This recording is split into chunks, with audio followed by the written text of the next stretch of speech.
ಗುರು ಇಲ್ಲಿ ಮನೆ ಖಾಲಿ ಇದೆಯಾ? ಮನೆ ಮೇಗಡೆ ಇದೆ ನೋಡಿ. ಅಲ್ಲ, ಹಾ. ಡಬಲ್ ಬೆಡ್ರೂಮ್ ಬೇಕಿತ್ತು. ಡಬಲ್ ಬೆಡ್ರೂಮ್ ಅಲ್ಲಿ ಮೇಗಡೆ. ಅಲ್ಲ, ಸೆಕೆಂಡ್ ಫ್ಲೋರ್ ಅಲ್ಲ? Second floor. ಓಕೆ. ಅಲ್ಲ, ಸೇಫ್ಟಿ ಇದೆಯಾ ಏರಿಯಾ ಇಲ್ಲಿ ಅಂತ? ಸೇಫ್ಟಿನಾ? ಚಿಕ್ಕ ವಯಸ್ಸಿಂದ ಇದೇ ರೋಡಲ್ಲಿ ಓಡಾಡ್ತಾ ಇದೀನಿ ನಾನು. ಹೌದಾ? ಅಂದ್ರೆ ನೀವು ಇಲ್ಲಿ ಲೋಕಲ್ ಅನ್ನಿ? ಫುಲ್ಲು ಇಲ್ಲಿ ಜನಗಳು ಫುಲ್ಲು ಪಾಶುಗರು. ಇಷ್ಟು ಮಾಡೋರು ದುಡ್ಡು. ಹೌದಾ? ನೀವ್ ಯಾವ್ದಾದ್ರು ಮನೆಗೆ ಹೋಗಿ ಸಾಮಾನು ಇಲ್ದಾರ ಆಚೆ ಬರಲ್ಲ. ಓಕೆ, ಒಂದ್ ನಿಮಿಷ. ಹಲೋ. ಇಲ್ಲ, ಇಲ್ಲಿ ಮನೆ ಸಿಕ್ತು. ಹೌದೌದು, ಇಲ್ಲಿ ಒಬ್ರು ದೊಡ್ಡ ಮನುಷ್ಯರು ಸಿಕ್ಕಿದ್ರು. ಅವರಿಗೆ ಒಂದ್ ನಿಮಿಷ ಮಾಡ್ತೀನಿ ಇರು ಪಾಪ. ಏನಾಯ್ತು ಗಾಡಿಗೆ? ಏನಿಲ್ಲ ಇಲ್ಲ ಯಾವಾಗ ಪ್ರಾಬ್ಲಮ್ ಆಗ್ತಾ ಇರುತ್ತೆ ಅಷ್ಟೇ. ನಾಳೆ ಬೆಳಿಗ್ಗೆ ನಾನು ಶಿಫ್ಟ್ ಆಗ್ಬಿಡ್ತೀನಿ. ಆರಾಮಾಗಿ ಶಿಫ್ಟ್ ಆಗಿ. ಇನ್ನೊಂದ್ ವಿಷಯ, ಬೀರು ಎಲ್ಲಿ ಇಡ್ತಾ ಇದೀರಾ? ಬೀರು ಎಲ್ಲಿ ಇಡ್ತೀವಿ? ರೋಡಲ್ಲಿ ಇಡ್ತೀವ? ಮನೆ ಒಳಗಡೆ ಇಡ್ತೀವಿ.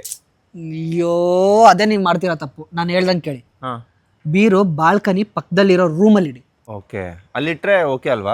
Full safe. ನಾನು ಹೇಳ್ದಂಗೆ ಕೇಳಿ, ನನ್ನ ನಂಬಿ ನೀವು. ಸರಿ. ಬೀಗ ಎಲ್ಲಿ ಇಡ್ತಾ ಇದ್ದೀರಾ? ಬೀಗ ಜೋಬಲ್ಲಿ ಇಟ್ಕೊಂಡು ಓಡಾಡ್ತೀವಪ್ಪ. ಅಯ್ಯೋ, ನೀವು ಮಾಡ್ತೀರಾ ತಪ್ಪು. ಅದೇ ಜೋಬಲ್ಲಿ ಇಟ್ಕೊಂಡು ಓಡಾಡಿದ್ರೆ ಎಲ್ಲಾದ್ರೂ ಕೆಳಗಡೆ ಬಿದ್ದರೆ ಮನೆಗೆ ಹೆಂಗ್ ಬರ್ತೀರಾ? ನಾನು ಹೇಳ್ದಂಗೆ ಕೇಳಿ. ಒಂದು ಡೋರ್ ಮ್ಯಾಟ್ ಕೆಳಗಡೆ, ಇಲ್ಲಾಂದ್ರೆ ಶೂರಾಕ್ ಕೆಳಗಡೆ. Best, correct, safe. ನಾನು ಅಲ್ಲೇ ಅಲ್ವಾ ಇಡೋದು. ಹೌದಾ? ನಾಳೆ ಬೆಳಿಗ್ಗೆನೆ ಎಲ್ಲ ಶಿಫ್ಟ್ ಮಾಡ್ಬಿಡ್ತೀನಿ. ನನ್ನ ಸಾಮಾನು ಎಲ್ಲ ತೊಗೊಂಬಂದ್ಬಿಡ್ತೀನಿ. ಆಯ್ತಾ? ನಿಮ್ಮ ಸಾಮಾನು ನನ್ನ ಸಾಮಾನು ಇದ್ದಂಗೆ. ನನ್ನ ಕರೀರಿ, ನಾನು ಬರ್ತೀನಿ. ಆ ಸಾಮಾನು ಬಗ್ಗೆ ಹೇಳೋದು ನೀವು ದೊಡ್ಡ ಮನುಷ್ಯರು ಸಿಕ್ಕು, ತುಂಬಾ ದೊಡ್ಡವ್ರು ನೀವು. ಯಾಕಂದ್ರೆ ನಾಳೆ ಬಂದ್ಬಿಡಿ. ಸರಿ ಸರಿ, ಬಾಯ್. ಬರ್ಲಾ? ಸಾಮಾನು ಮರಿಬೇಡ. ತರ್ತೀನಿ ನನ್ನ ಸಾಮಾನ.